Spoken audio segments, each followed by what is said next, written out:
السلام علیکم ورحمۃ اللہ وبرکاتہ حامدا و مسلیا اما بعد۔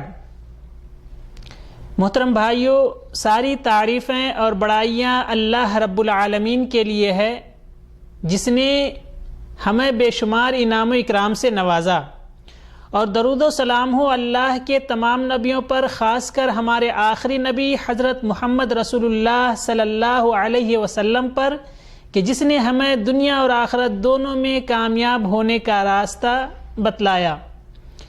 محترم بھائیوں، اسلام کا دوسرا رکن نماز ہے، جس کی بہت ہی زیادہ اہمیت و فضیلت ہے، اور اگر ہماری نماز صحیح ہوئی تو ہمارا سارا عمل درست ہوگا، اور اگر ہماری نماز ہی صحیح نہیں ہوئی تو ہمارا سارا عمل برباد ہو جائے گا۔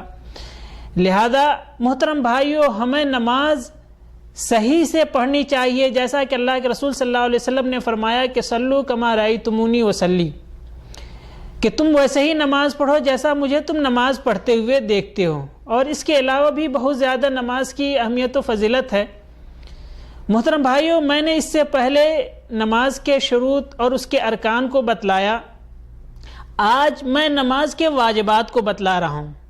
محترم بھائیوں، سب سے پہلے غور کرنے کی چیز یہ ہے کہ اگر ہمارا رکن چھوٹ گیا تو ہماری نماز نہیں ہوگی، ہمیں دوبارہ اس رکن کو کرنا پڑے گا، پھر اس کے بعد سجدہ سہو کرنا پڑے گا۔ اور اگر واجبات چھوٹ گیا تو پھر ہماری نماز ہو جائے گی، لیکن سجدہ سہو کرنا پڑے گا۔ اور ارکان اور واجبات کے علاوہ جتنے بھی ہیں وہ سب سنتوں میں داخل ہے۔ محترم بھائیوں، جیسا کہ میں نے بتلایا، ارکان نماز کے جو ہیں وہ 14 ہیں اور واجبات یہ 8 ہیں۔ سب سے پہلا کیا ہے کہ تکبیر تحریمہ کے علاوہ جتنے بھی تکبیرات ہیں وہ سب کے سب واجبات میں آتا ہے۔ دوسرا، رکوع سے جب اٹھتے ہیں سمیع اللہ لمن حمیدہ کہتے ہیں، یہ واجبات میں سے آتا ہے۔ اس کے بعد ربنا ولک الحمد کہتے ہیں، یہ بھی واجبات میں آتا ہے۔ اور اس کے بعد سجدے کے اندر، رکوع کے اندر جو دعا پڑھتے ہیں سبحان ربی العظیم، یہ واجبات میں آتا ہے۔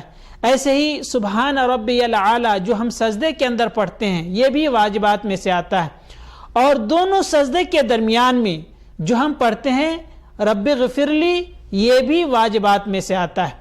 اور اس کے بعد پہلا تشہد جو 2 رکعت کے بعد ہم بیٹھتے ہیں، جو تشہد اولا جس کو ہم بولتے ہیں، یہ واجبات میں سے آتا ہے، اور اس کے اندر بیٹھنا یہ بھی واجبات میں سے ہے۔